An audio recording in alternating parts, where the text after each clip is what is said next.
Situs Gua Lawa terletak di sebelah barat laut dari kota Ponorogo yang berjarak sekitar 18 km. Secara administratif, Gua Lawa termasuk dalam wilayah Dukuh Boworejo, Desa Sampung, Kecamatan Sampung, Kabupaten Ponorogo, yang berada dalam areal hutan jati milik Perum Perhutani.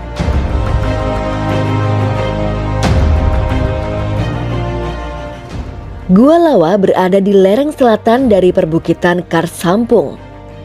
Dalam peta fisiografi Jawa dan Madura, perbukitan Kars Sampung termasuk dalam zona Solo.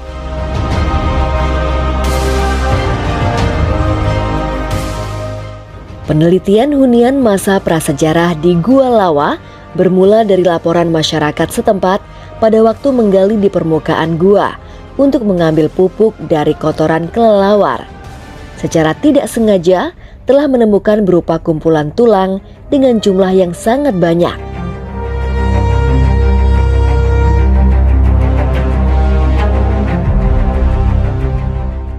Pertama kali, Gua Lawa diteliti pada tahun 1926 oleh J.C. Van Es. Dari hasil penelitian Van Es telah menemukan alat dari batu, mata panah, dan telah menemukan pula alat dari tulang binatang.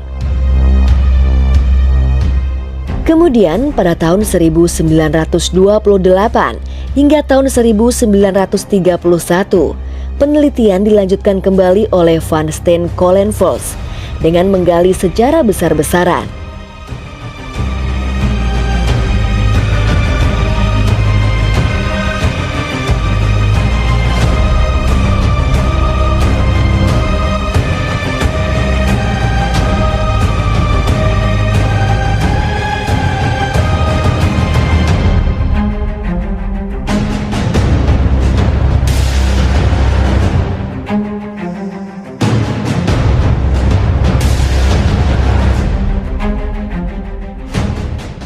Di sini 1x1, di sana 1x1, di sini 1x1, untuk meyakinkan kedalaman ekskavasinya itu sampai berapa.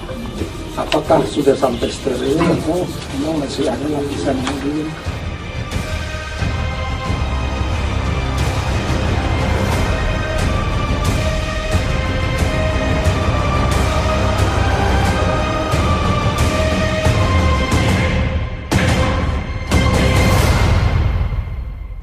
Pada tahun 1999,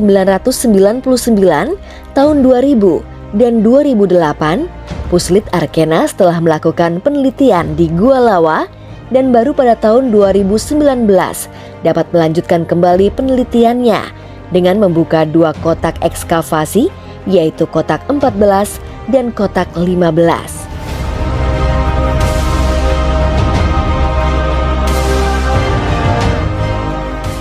Pada penelitian tahun 2019 ini bertujuan untuk menyelusuri kembali keletakan temuan dari penelitian terdahulu dan mencoba mereka ulang kembali tentang posisi dan keletakan dalam stratigrafi dan menambah data baru agar dapat menentukan kronologi dan pertanggalan yang lebih akurat. Mengingat minimnya informasi hasil penelitian dari para peneliti terdahulu. Awal mula dari penelitian di Gua Lawa Sampung Ponorogo ini, itu berawal dari penelitian yang dilakukan oleh seorang geolog berkebahasaan Belanda yang bernama Van Es. Nah, beliau ini melakukan penggalian secara besar-besaran di sini di situs Gua Lawa itu pada tahun 1926. Nah, beliau menggali di salah satu sudut ruangan di Gua Lawa ini di bagian timur, itu di sebelah utara dinding gua sana. Mereka menggali sampai pada kedalaman lebih dari 13 meter, bahkan hampir 14 meter. Nah, itu banyak temuan alat-alat tulang yang dikenal Sampung Bun Industri tadi, dan mereka bawa hasilnya ke Belanda. Seorang berkebangsaan Belanda juga bernama Van Steen Colenfels. Nah, beliau ini adalah seorang arkeolog Nah, dia melanjutkan penggalian di situs Gua Lawa ini tahun 1928 sampai 1931. Nah, beliau sama halnya dengan Van Es, beliau menghabiskan di seluruh permukaan gua di bagian depan itu hampir kira-kira berukuran 25 kali lebih dari 10 meter. Tanah dihabiskan semua, jadi sedimen yang ada di situs Gua Lawa ini hampir terkuras habis. Gua Lawa merupakan hunian dari manusia masa prasejarah. Dan sejak kapan gua ini dihuni, kita belum tahu pasti, karena masih dalam penelitian. Namun dari hasil pertanggalan sejauh ini, paling tidak gua ini telah dihuni sejak 7.000 tahun yang lalu. Dan terus berlanjut hingga sekitar 4.000 tahun yang lalu. Kompleks hunian gua di wilayah Kars Sampung tidak berdiri sendiri, tetapi merupakan bagian dari kawasan hunian Kars di Nusantara. Ya. Untuk Jawa sendiri, terdapat beberapa kawasan-kawasan Kars yang juga memperlihatkan jejak-jejak hunian dengan corak budaya yang sama. Sebut saja misalnya kawasan Kars Gunung Sewu yang meliputi sebagian wilayah Jawa Timur, Jawa Tengah, dan juga DIY. Di sana ditemukan puluhan gua dan ceruk yang juga memperlihatkan jejak-jejak hunian zaman prasejarah. Bahkan penelitian yang sudah berlangsung di sana memperlihatkan salah satu gua di sana sudah dihuni manusia prasejarah sejak 45.000 tahun yang lalu. Dan sangat mungkin ya, hunian gua-gua lainnya juga bertanggal yang sama. Katakanlah sejak 45 terus berlanjut sampai ke 12.000 memasuki Holosen sampai nanti sekitar 2.000 tahun yang lalu. Jadi kita bisa membayangkan bagian timur Jawa sendiri ya, sudah dihuni oleh manusia-manusia prasejarah ya, sejak kurang lebih awal-awal Holosen, bahkan bisa lebih tua. Apa yang menarik dari gua hunian pada masa itu? Yang pertama, untuk kawasan bagian timur Jawa, kehidupannya dicirikan oleh peralatan alat tulang yang sangat-sangat dominan. Itu sebabnya Van Heekren, salah satu peneliti awal yang handal di bidang prasejarah di Indonesia, menyebut tinggalan alat-alat tulang dari Gua Lawa itu sebagai Sampung Bone Industry, industri alat-alat tulang Sampung.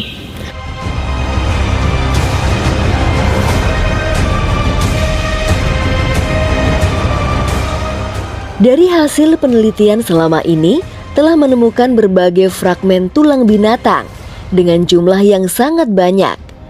Umumnya merupakan tulang dari binatang besar seperti jenis sapi, kerbau, dan rusa.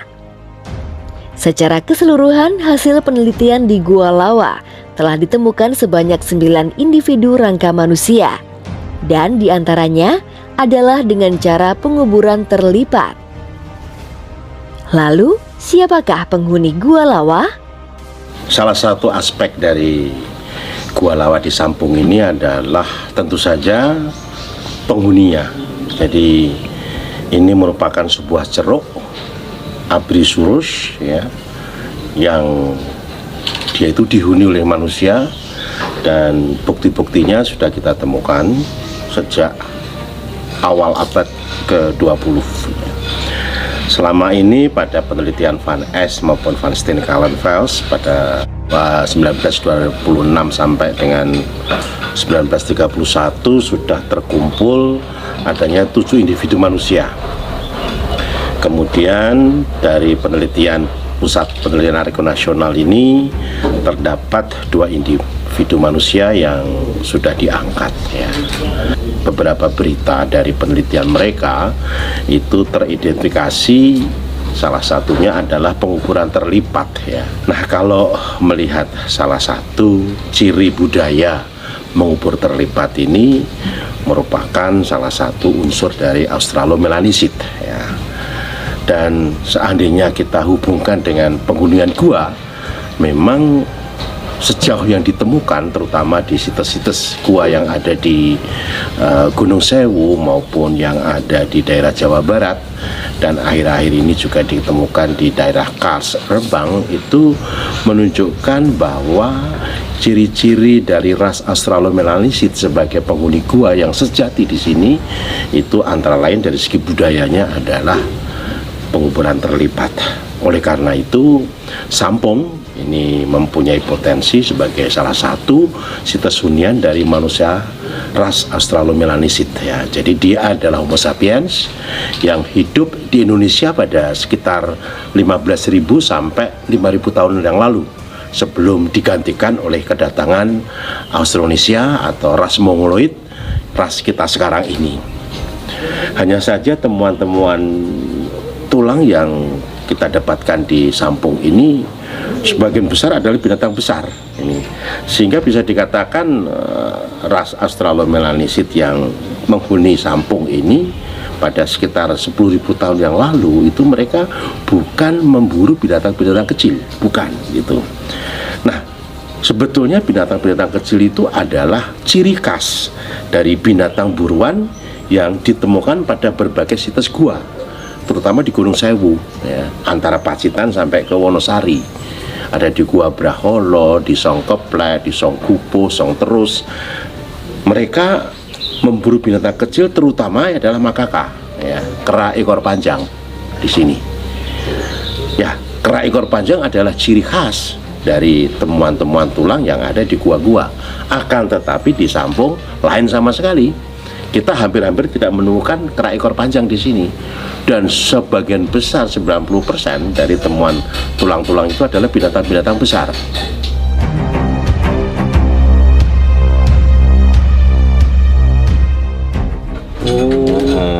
Makanya itu jadi tidak hanya sini. fungsi di ujungnya aja, Enggak, sini, tapi sini. ini juga. Ini dipakai ini. Itu dipakai, dipakai. Ini yang pecah. Nah ya, ini. Ini kita padahal di sini anu ya Pak, kisah yang banget patah. Ini dasar kiranya ini kan ini, tapi di sini patah. Dari identifikasi temuan hasil penelitian, dapat disimpulkan bahwa Gua Lawa pada masa prasejarah telah dihuni oleh 2 budaya yang berbeda. Yang satu budaya bercirikan penggunaan alat-alat dari tulang, dan satu budaya lainnya bercirikan penggunaan alat dari batu, terutama penggunaan alat mata panah. Oleh karena itu penemuan 2 unsur budaya tadi, satu adalah alat-alat tulang yang ditafsirkan merupakan budaya dari ras Australomelanisit, dan satu adalah mata panah yang ini berkonteks kepada budaya Neolitik dan dibuat oleh ras Mongoloid ya. Dengan penemuan ini ditafsirkan bahwa Sampung ini dihuni oleh 2 jenis ras tadi itu. Ras Australomelanisit mulai menghuni ini dengan mengembangkan alat-alat tulang, kemudian dihuni oleh ras Mongoloid pada periode setelahnya mulai dari 4.000 tahun yang lalu, dan mereka membuat alat-alat batu, terutama adalah mata panah yang sangat sophisticated, sangat bagus sekali teknologinya di sini ya.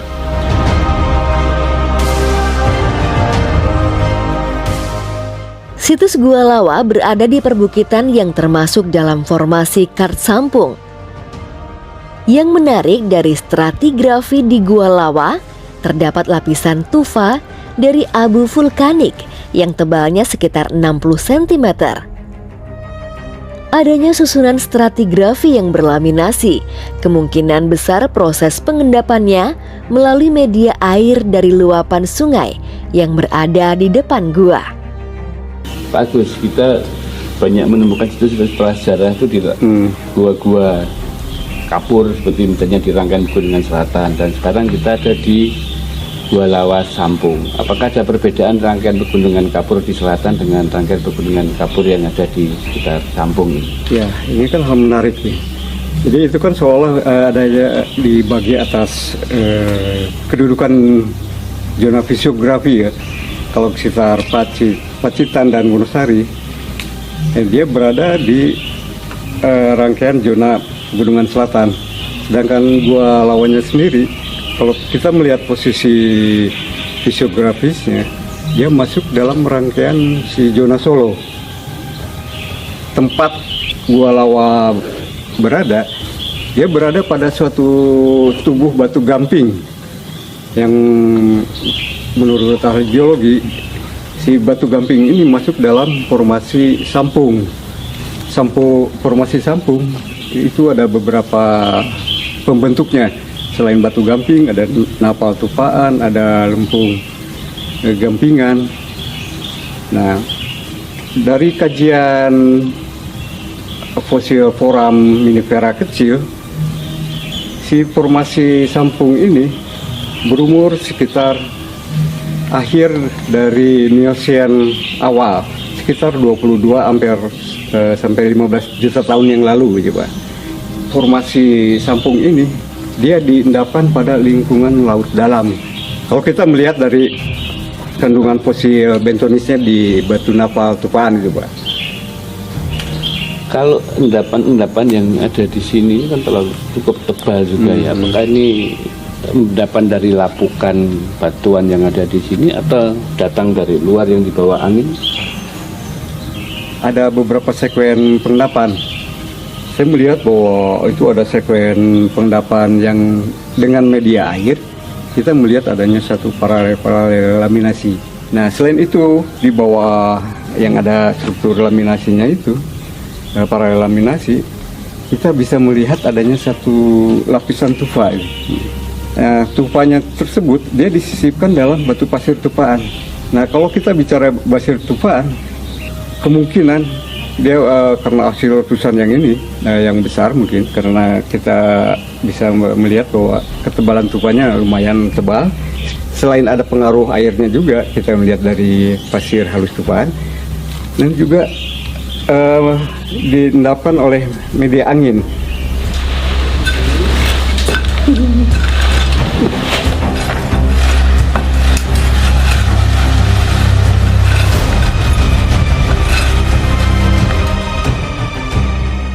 Penanganan temuan, pencatatan, perekaman dilakukan dengan cermat dan teliti, serta penggunaan metode yang tepat dan teknologi yang berakurasi tinggi diharapkan dapat merekonstruksi kembali kehidupan masa lampau dari aspek manusia, budaya, dan lingkungannya.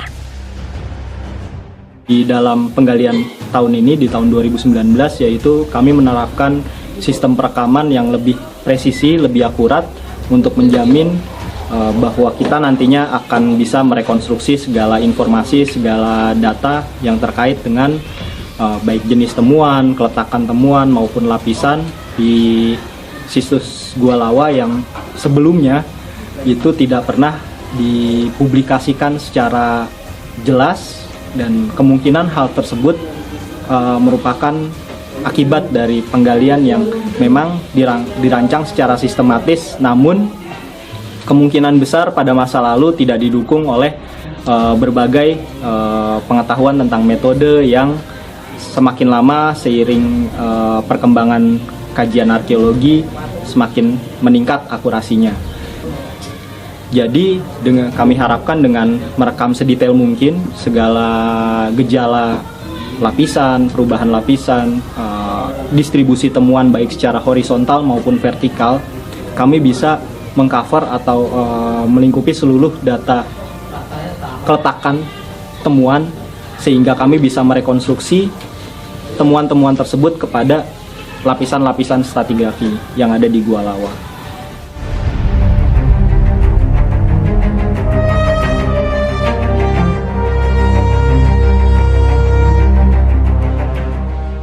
Ya, jadi apa arti penemuan-penemuan jejak hunian di gua tidak hanya di kompleks Kars Sampung, tetapi juga di kompleks Kars-Kars lainnya di Indonesia? Yang jelas, ya, tinggalan-tinggalan yang ada itu bercerita tentang kehidupan manusia prasejarah.